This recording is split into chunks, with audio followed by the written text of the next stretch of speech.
Mengenal, kita tahu selama ini bahwa Natal adalah kedatangan Tuhan Yesus kali yang pertama. Ya, Dia datang memang kali yang pertama itu sebagai seorang bayi. Saya percaya surga punya tujuan, Allah Bapa punya tujuan. Kenapa kok sampai Dia mau mengaruniakan anaknya yang tunggal, supaya setiap orang yang percaya dapat diselamatkan. Ya, tentu ada tujuannya. Ya, Yesus datang untuk mengubah jalan hidupku.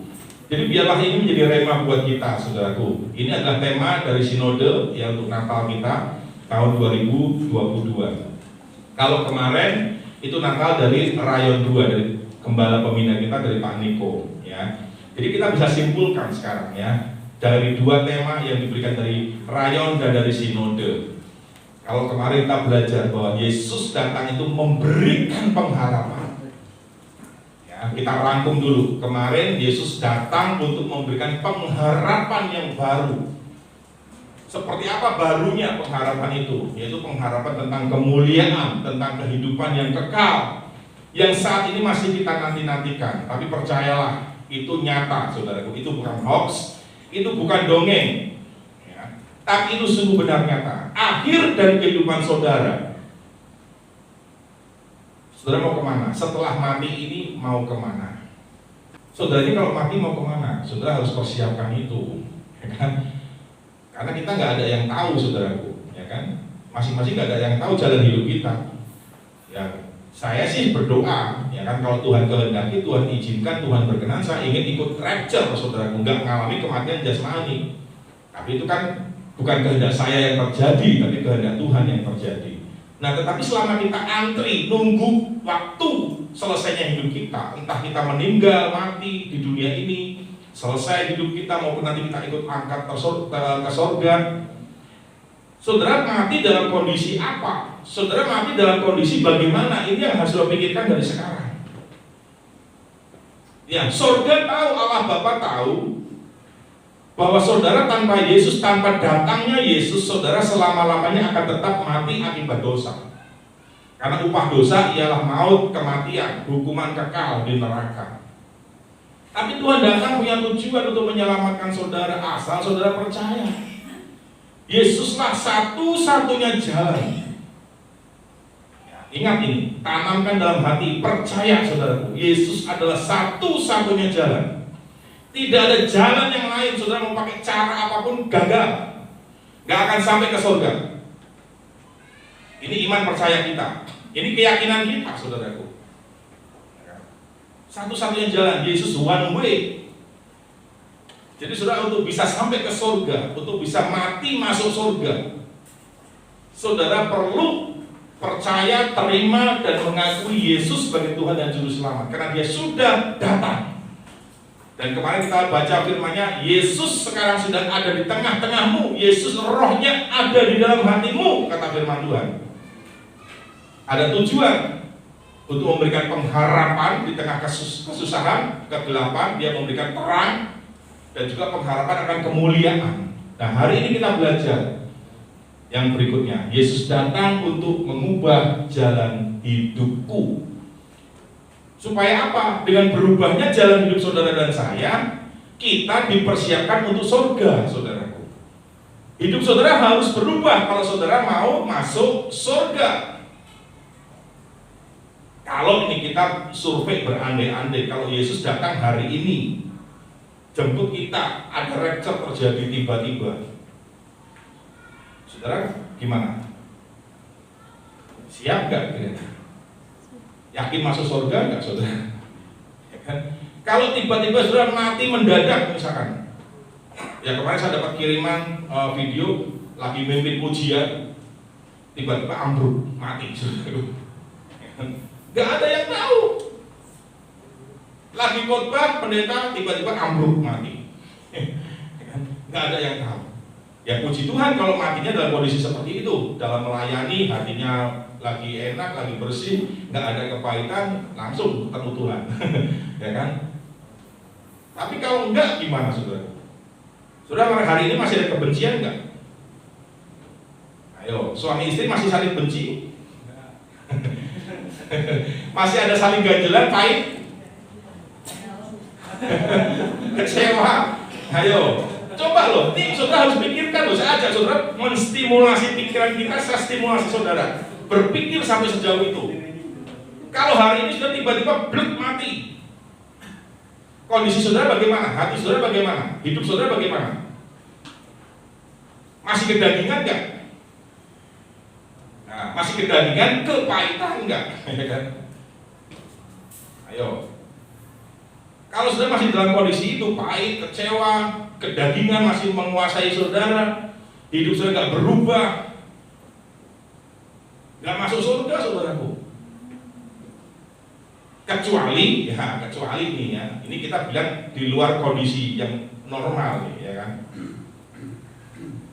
Tuhan masih kasih kesempatan saudara, kayak yang penjahat yang disalib yang di sebelahnya Yesus, masih dikasih kesempatan sama Yesus.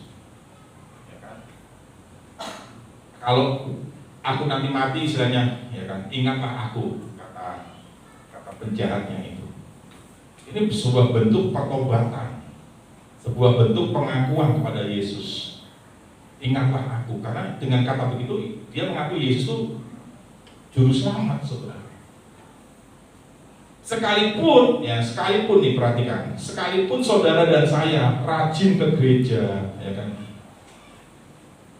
tapi kalau hidup saudara nggak pernah berubah, saudara mati dalam keadaan tidak diberi kesempatan, tidak punya kesempatan lagi untuk bertobat, untuk mengaku dosa, ya sudah, saudara, binasa,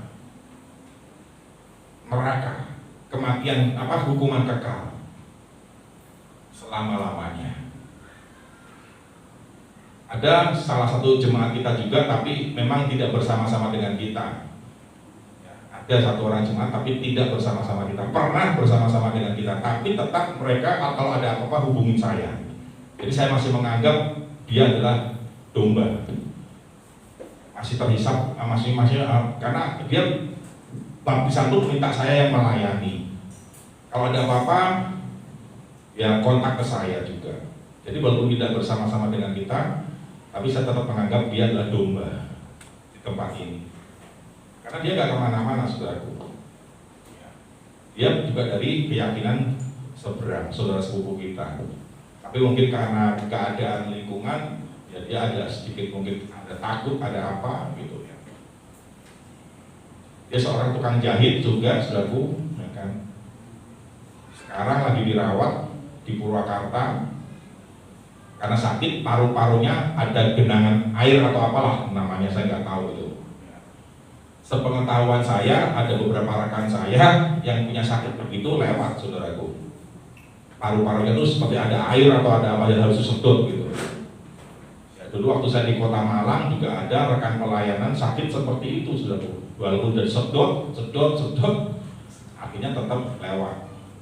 Nah kemarin malam, waktu hari 2 hari, 3 hari yang lalu, saya pikir sudah pulang, ya kan? Karena sempat waktu pertama masuk, ini kedua yang masuk.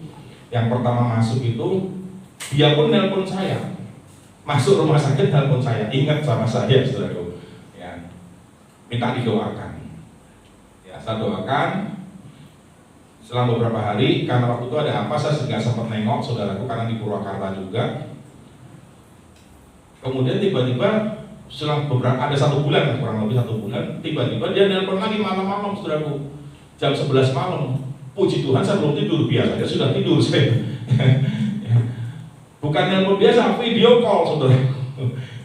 Video call jam 11 malam. Pas saya belum tidur, pas lagi mempersiapkan yang untuk Natal kita kemarin.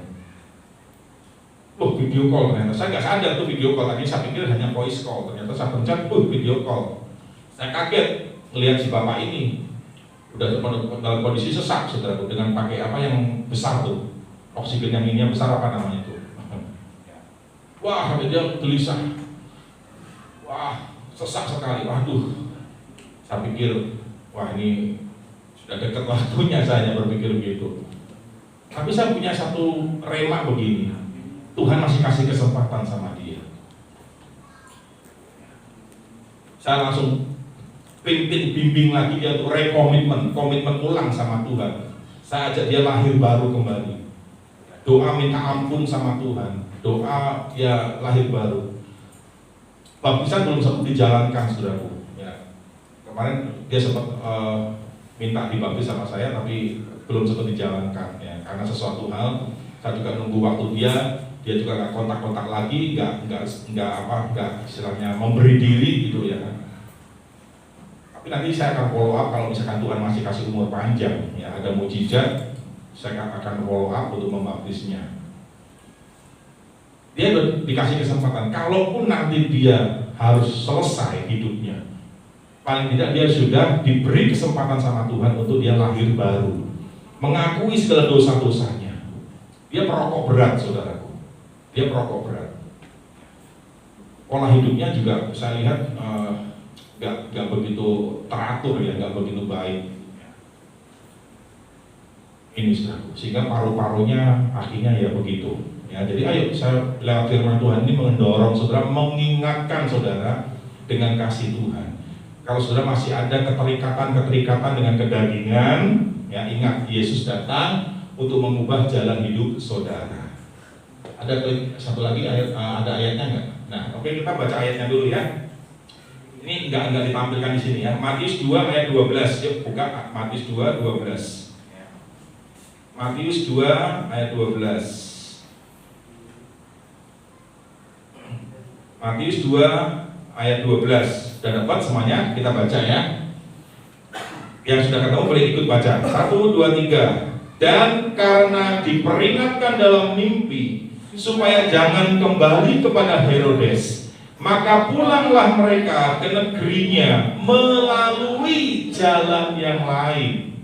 Ada di sini? Oh ada ya? Oh iya, ini ada di bawah. Melalui jalan yang lain. Jadi ceritanya orang Majus ini bukan hanya 3 orang, tapi banyak, saudaraku. Selama ini mungkin di sekolah minggu dulu kita mungkin menangkapnya ini orang Majus cuma 3 orang, karena yang dicatatkan bahwa Mazmur dan Kemenyan. Tapi ternyata dia itu rombongan banyak, saudaraku. Mazmur dan Kemenyan ini hanya mewakili semuanya ini, ya kan? Mereka orang-orang cendekiawan, orang-orang terpandang, orang-orang yang terhormat dari negeri yang jauh. Mereka ahli bintang, saudaraku. Mereka tahu pesan-pesan dari apa yang ada melalui bintang-bintang itu. Mereka datang dari negeri yang jauh, berjalan, saudaraku, mencari tanda bintang itu. Mereka datang hanya dengan panduan bintang. Ada pesan di situ yang mereka terima. Bintang itu adalah lahirnya Sang Juru Selamat. Mereka datang dari negeri yang jauh, bawa persembahan, dan kemudian ketemu dengan Herodes, penguasa wilayah di mana Yesus dilahirkan. Nanyalah mereka ini ke Herodes, di manakah raja orang Yahudi dilahirkan? Herodes bingung karena dia nggak tahu bahwa sudah ada lahir seorang bayi yang disebut tadi raja orang Yahudi. Bingung, padahal rajanya dia Herodes. Makanya Herodes langsung panggil tuh ahli-ahli semua, kumpulkan. Coba selidiki, benar gak ini? Diselidikilah kitab-kitab yang ada. Mereka mengatakan benar, dia ini Mesias, lahirnya Mesias. Tambah bingung Herodes, ada juga Mesias. Merasa tersaingi dia, gak nyaman, gak aman. Waduh, ini bakal ngambil kedudukanku. Pikir aja mungkin seperti itu. Singkat cerita, akhirnya Herodes menyuruh mereka, "Dah, kamu sekarang ke sana cari tahu informasinya. Nanti setelah tahu informasinya, kamu balik lagi ke saya akan datang untuk ikut menyembahnya." Nah, ini tipu daya, saudara. Herodes tidak tulus, apa yang dia ucapkan tidak sesuai dengan hatinya. Dia ngomong di sini menyembahnya, menyembah bayi itu, menyembah Yesus, tapi hatinya sebenarnya benci. Hatinya sebenarnya nggak suka dengan kehadiran dari Yesus itu. Singkat cerita, akhirnya orang-orang Majus ini berangkat dan ketemulah. Ingat ketika orang Majus ini datang ketemu Yesus, itu Yesus bukan masih bayi baru lahir, saudaraku. Yesus sudah mulai beranjak kira-kira umur 2 tahun ke bawah. Pastinya nggak tahu, tapi di bawah umur 2 tahun. Pastinya itu yang udah pasti. Tapi berapa persisnya kita nggak bisa menerka. Gambarnya 2 tahun ke bawah. Singkat cerita, ketika mereka udah ketemu, semua udah selesai acaranya, maksud tujuannya udah tersampaikan, Mereka mau pulang kembali ke negerinya. Sebelum pulang, mereka dapat mimpi, dikasih tahu, ini kamu jangan balik lagi ke jalan yang dulu. Kamu harus melalui jalan yang lain. Nah inilah Yesus ternyata datang untuk mengubah jalan orang Majus. Dan pada masa kini, saudaraku, Yesus datang kepada kita, kepada saudara dan saya juga dengan tujuan yang sama, untuk mengubah jalan hidup saudara. Supaya saudara tidak lagi balik ke jalan menuju Herodes. Saudara tidak terus berjalan di jalan yang salah. Jalan kembali kepada Herodes adalah jalan yang salah, jalan yang akan mencelakakan, jalan yang akan membinasakan. Nah Yesus tidak mau itu terjadi dalam hidup saudara dan saya. Yang mengerti katakan amin. Makanya Yesus mengubah jalan hidup orang Majus. Kamu harus kembali lewat jalan lain. Perhatikan buat saudara dan saya, ayo, Tuhan datang untuk mengubah jalan hidupmu. Jangan lagi kembali ke jalanmu yang lama, kepada jalan yang rusak, kepada jalan kebinasaan, kepada jalan kedagingan, kepada jalan dosa, kepada jalan yang menuju kebinasaan. Ayo bertobat saudaraku. Kemarin saya sebutkan begini, semakin setiap tahun kita merayakan Natal 25 Desember, setiap tahun berarti buat kita apa? Buat saya apa? Ini berarti semakin dekat waktu penggenapan datangnya Yesus yang kedua. Kayak umur kita kan, semakin bertambah umur berarti semakin dekat hari selesainya hidup kita, saudara. Kalau benar kita dikasih umur 70 tahun sesuai firman Tuhan, hidup manusia 70 tahun, kalau kuat 80 tahun. Saudara hitung umur saudara. Ya kan? Saudara tiap hari ulang tahun, tiap hari lagi, tiap tahun ulang tahun. Kan berarti semakin dekat gitu sama umur yang kita ditetapkan Tuhan. Sama Natal juga dulu, tiap tahun kita peringati, berarti ini semakin dekat datangnya hari Tuhan yang kedua. Maksudnya kedatangan Yesus yang kedua. Sudah belum saudara bersiap? Puji Tuhan saudara ada di tempat ini, saudara sedang dipersiapkan untuk itu. Tinggal sekarang saudara mau atau tidak. Ya, berarti kan ini. Jadi perjumpaan dengan Yesus, orang Majus itu berjumpa dengan Yesus. Sekalipun dalam pandangan orang Majus dia bayi, masih batita, tapi itu membawa perubahan saudaraku. Nah saudara sekarang masa itu bertemu dengan Yesus yang dia seorang raja, penebus, juru selamat. Kok saudara nggak berubah? Ini pertanyaannya kan, ini masalahnya di sini. Orang Majus ketemu Yesus yang bayi bisa berubah, jalan hidupnya berubah. Nah kita masa ini kok nggak berubah? Nah itu buat PR masing-masing, renungkan saudara. Jadi saudara ibadah melayani ini tujuannya itu apa? Supaya saudara berubah. Saya ingatkan sekali lagi ya, melayani. Kenapa kita melayani? Yang satu, melayani itu harus disertai dengan apa? Pengertian yang benar. Melayani itu harus disertai dengan persekutuan intim dengan Tuhan secara pribadi. Melayani yang ketiga harus disertai dengan perubahan karakter. Ya, itu. Ke gereja ibadah juga sama. Kita tuh harus ke gereja bukan hanya sekedar rutinitas, kewajiban, bukan.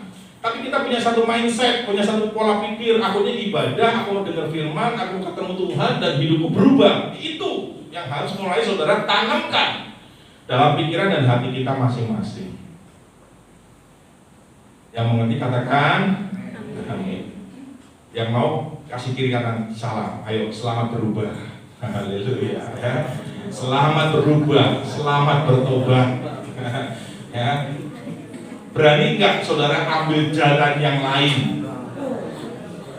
Renungkan ini, berani enggak saudara ambil keputusan mengambil jalan yang lain yang selama ini salah nih, ya kan? Yang selama ini meninabobokan, waduh meninabobokan lagi, mengenakkan daging. Tapi sekarang saudara harus salibkan daging, saudara harus menyangkal daging. Enak enggak? Tapi enak enggak enak, saudara harus berani. lewati jalan itu, jalan penyangkalan sama daging. Ingat firman Tuhan berkata, kedagingan tidak mendapat bagian dalam kerajaan surga. Yuk katakan sama-sama ya, kedagingan tidak mendapat bagian dalam kerajaan surga. Jadi kalau hidup saya, bilang hidup saya. Kalau hidup saya masih dalam kedagingan, saya nggak masuk surga. Tepuk tangan. Berani nggak saudara tinggalkan judi? Berani nggak saudara tinggalkan mabuk-mabukan? Berani nggak saudara tinggalkan perzinahan? Berani nggak saudara tinggalkan rokok?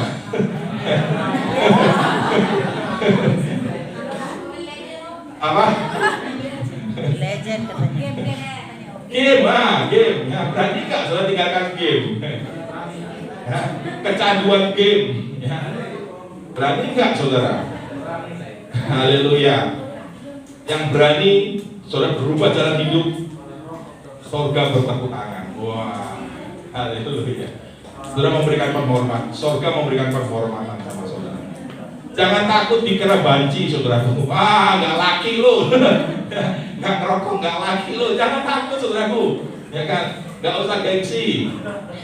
Saya pengalaman sampai hari ini pun nggak ngerokok, nggak pernah dengar kata itu. Nggak ada orang ngomong saya seperti banci, lu nggak ada, saudaraku. Mereka yang malu, ada saya nggak ngerokok di situ, mereka yang malu, saudaraku. Mereka akhirnya nggak ngerokok. Tapi kalau saya nggak malu ya nggak apa-apa juga sih. Ya saya kan juga nggak bisa ngelarang. Itu kan pilihan saudara, hak saudara. Saya khotbahkan ini supaya ini loh benar-benar tergenapi dalam hidup saudara. Amin, saudaraku. Karena begitu besar kasih sayang kepada saudara. Gak ada amin ya. Ya karena satu saudara, saya mengasihi saudara. Next berikutnya.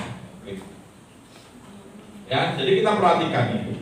Bagaimana supaya sikap kita ini ya bisa akhirnya membawa perubahan dalam hidup kita. Bagaimana Tuhan bisa bergerak, membantu, menolong kita, mengubah jalan hidup kita. Itu harus respon dari kita.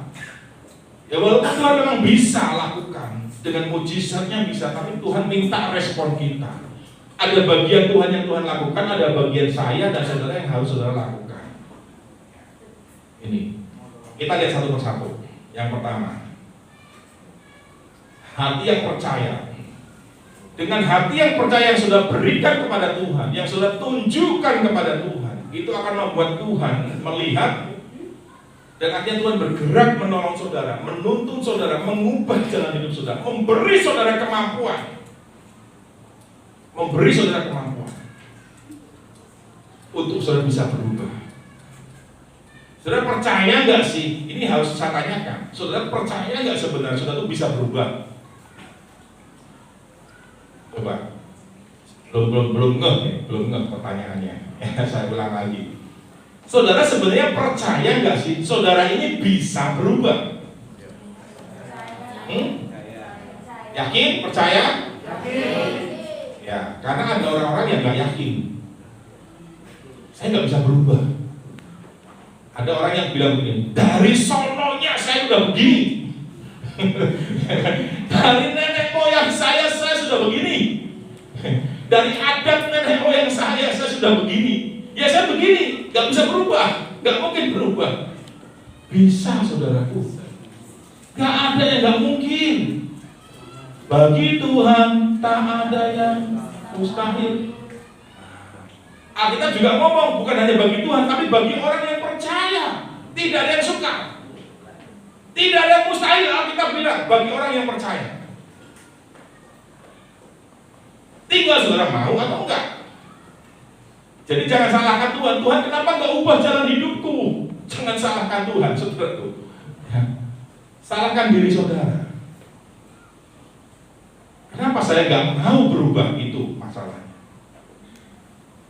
Perhatikan ya, walaupun mereka menjumpai bayi Yesus yang tadi saya bilang ya, di desa miskin, ya kan bagian orang tua tukang kayu, waduh, sudah nggak ada apa ya namanya, istilahnya nggak ada kemungkinan untuk bisa berubah sebenarnya gitu loh.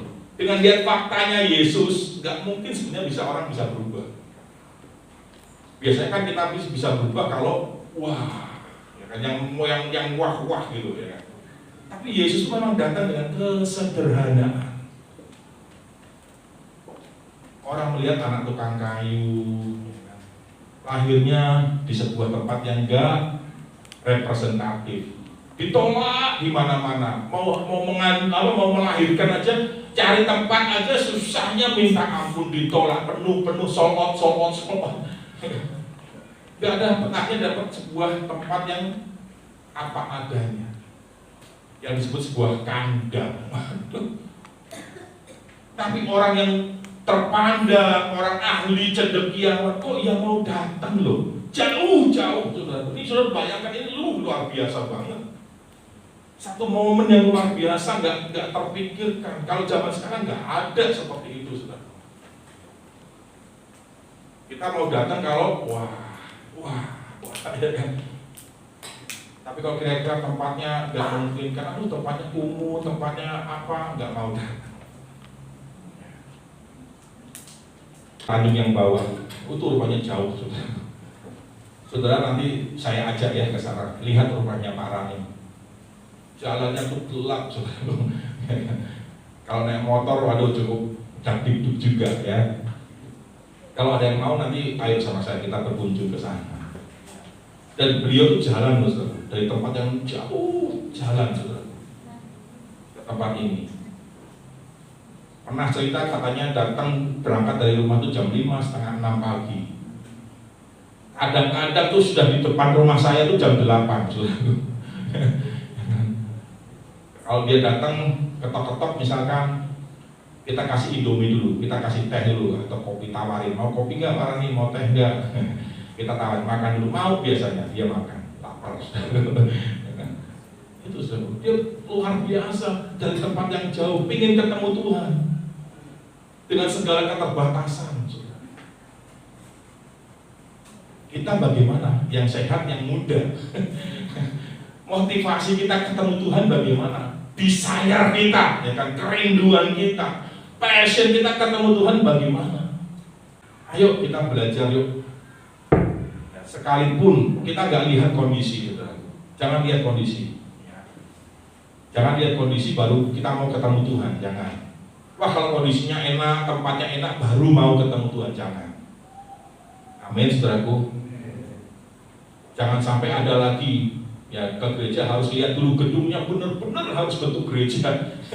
Tinggalkan pola pikir seperti itu, saudaraku. Amin. Karena masih ada orang-orang yang datang melihat ini gereja bukan ya, wah bukan ini rumah tinggal, nggak mau, saudara. Lah mau ketemu Tuhan kok masih lihat yang begitu-begitu, ya kan? Yuk kita berubah, jalan hidup kita berubah, jalan pikiran kita berubah. Ketemu Tuhan jangan lihat apa-apanya. Amin, saudaraku. Seperti orang Majus tadi, sekalipun terpandang, ahli, pinter, kaya, datang di tempat yang miskin, tempat yang nggak layak, mau, saudaraku, demi untuk ketemu Yesus. Next berikutnya. Jadi saudara harus punya percaya dengan praktek seperti itu. Ya. Iman percaya saudara harus dipraktekkan dengan tidak memandang sesuatu untuk ketemu Yesus. Kalau saudara masih memandang sesuatu, saudara gak akan pernah ketemu Yesus. Camkan ini. Ya, sekali lagi ya, saya ulang nih, highlight di penting. Karena masih banyak orang ketemu Yesus itu masih lihat ini itu, ada ini enggak, ada itu enggak, masih seperti itu, masih ada. Tapi di sini nggak ada, bilang kira-kira bukan kamu gitu, ya. Bukan saya, ya. Tapi di luar sana, ya. Di sini nggak ada. Next, ini perhatikan orang yang pendarahan juga, ya kan? Dia ketemu Yesus dengan hati yang percaya. Saudara datang ke sini dengan hati yang percaya, nggak sudah bertemu dengan Tuhan atau bertemu dengan hantu. Karena apa? Pulang dari tempat ini nggak pernah berubah. Ya kita ketemu Tuhan nggak? Tadi ke gereja ibadah ketemu Tuhan nggak? Kalau ketemu Tuhan pasti berubah dong. Ada perubahan, lebih baik, ya step by step lah, ya kan, nggak frontal, nggak radikal, ya kan. Tapi paling nggak ada niat, oh iya saya mau berubah, belajar terus.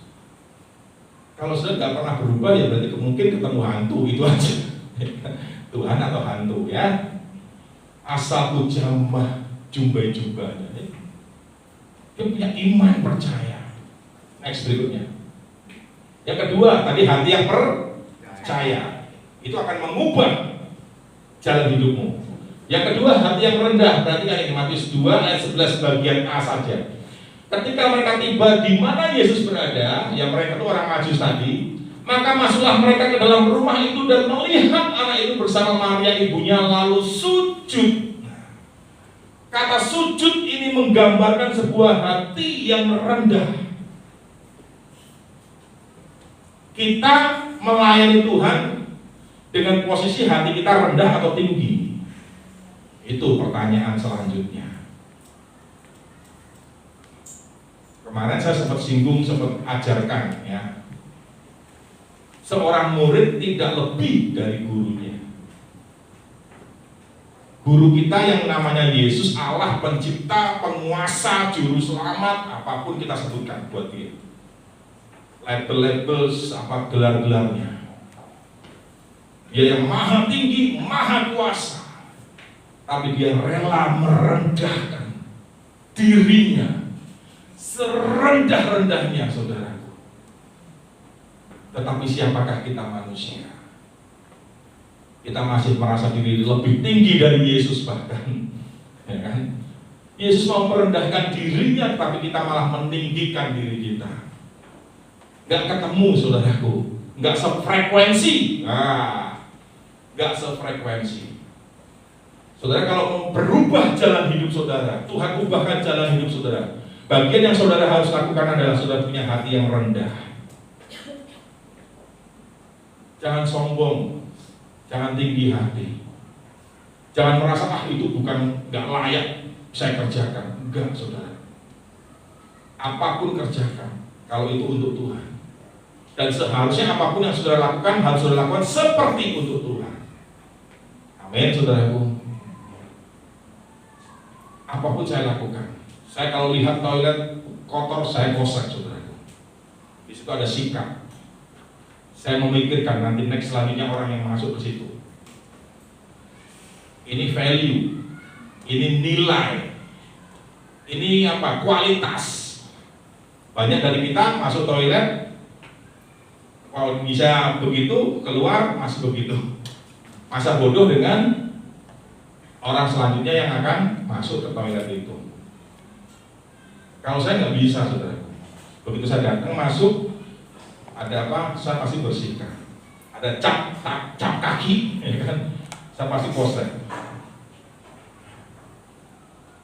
Saya siram supaya orang selanjutnya datang bagus masuknya.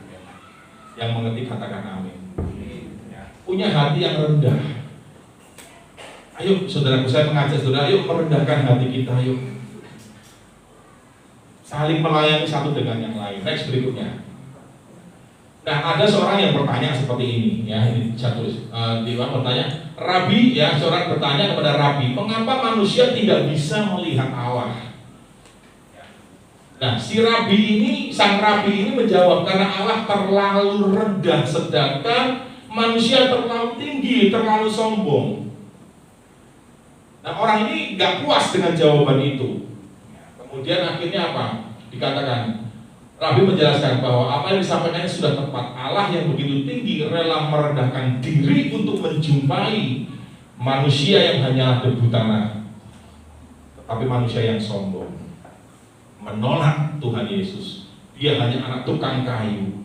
Dia hanya ini, dia hanya ini, dia hanya ini. Kita meremehkan Tuhan Yesus. Kita merasa orang yang punya segala sesuatu. Ingat ya, satu prinsip seperti ini, nilai seperti ini, saudara.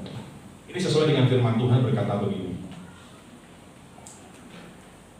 Kita nggak mungkin bisa mengasihi yang tidak kelihatan. kalau kita tidak mengasihi yang kelihatan. Saya ulang, kita tidak mungkin bisa mengasihi yang tidak kelihatan, Tuhan yang tidak kelihatan, kalau kita tidak mengasihi yang kelihatan. Renungkan ini. Ternyata untuk kita bisa mengasihi Tuhan yang tidak kelihatan, itu kita harus mewujudkannya dengan mengasihi yang kelihatan. Sama juga seperti ini.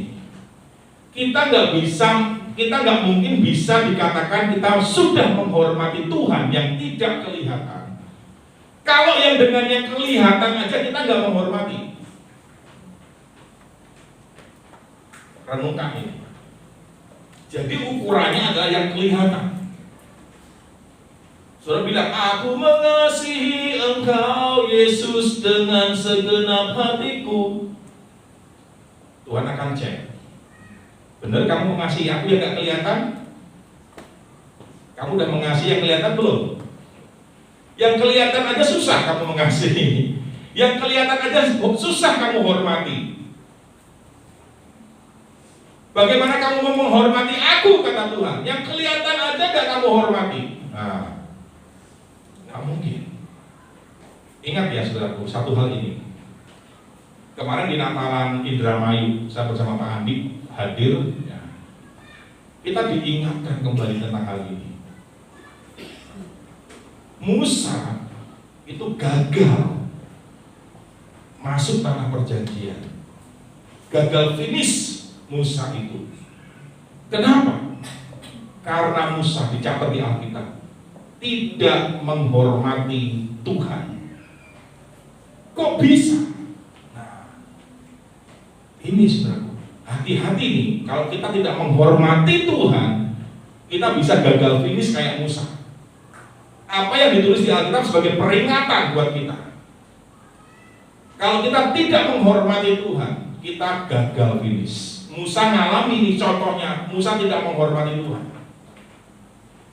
Nah, dalam konteks sekarang, bagaimana kita mengaplikasikan menghormati Tuhan dengan menghormati yang kelihatan?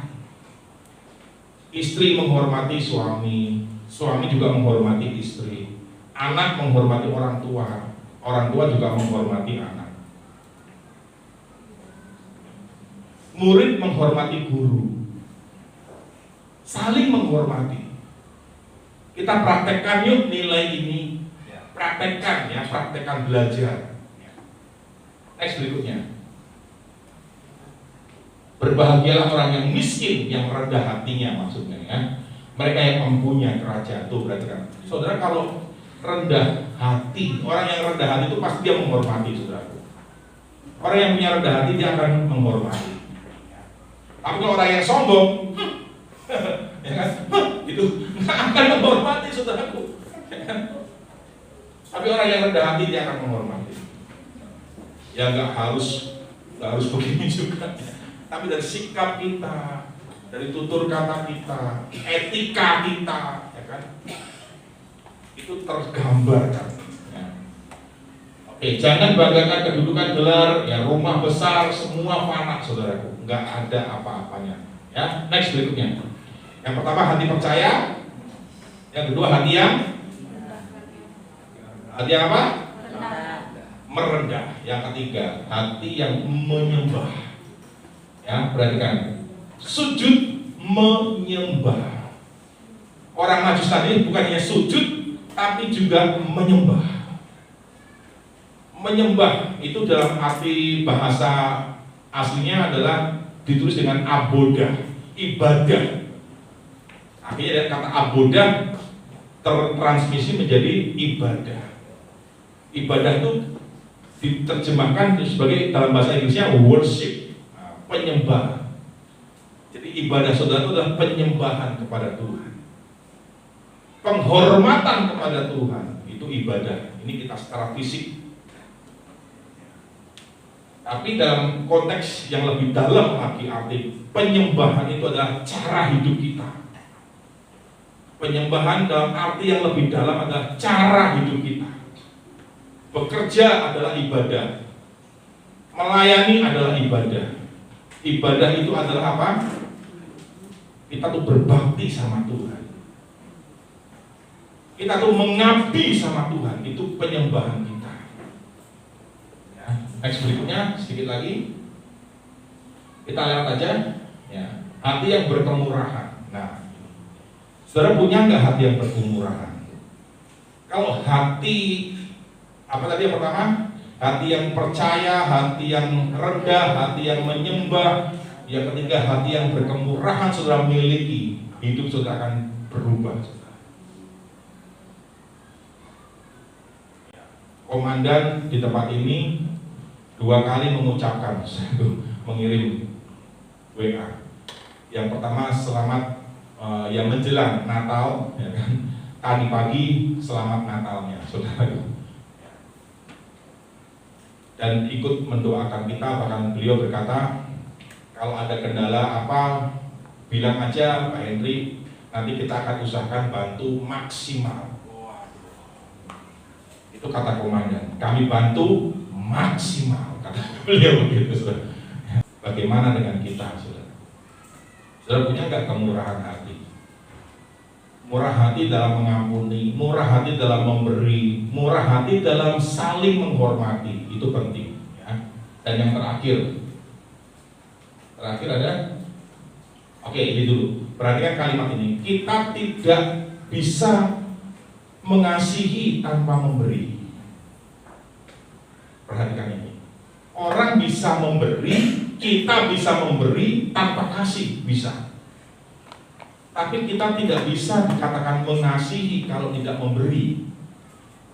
Memberi adalah bentuk kasih. Yang nanti katakan amin.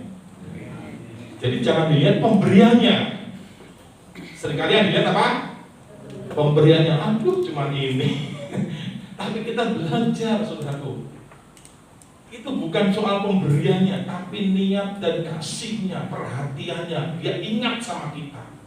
Itu yang harus kita lihat, bukan pemberiannya, bukan hadiahnya.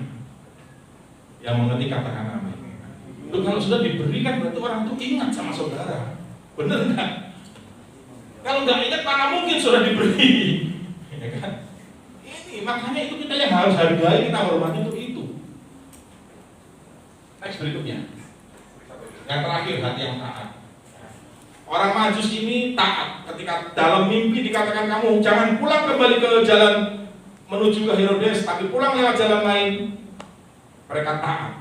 Dan kita pun juga harus memiliki hati yang taat sama Tuhan. Sekali lagi kita nggak mungkin taat sama Tuhan kalau yang dengan yang kelihatan kita nggak taat. Ukurannya yang kelihatan dulu bagaimana. Wah, saya sudah taat sama Tuhan, saya sudah lakukan perintahnya, firman-Nya, tapi sudah nggak taat sama yang kelihatan. Tuhan masih tanda tanya, bener nggak ya? Yuk kita belajar sama-sama. Saya bertobat, saya berubah, saudara juga bertobat, saudara juga berubah. Kita sama-sama finishing well, amin. Finishing strong, finish dengan kuat, finish dengan baik, finish dengan berhasil. Masuk surga ketemu dengan Tuhan. Tuhan Yesus memberkati kita semuanya.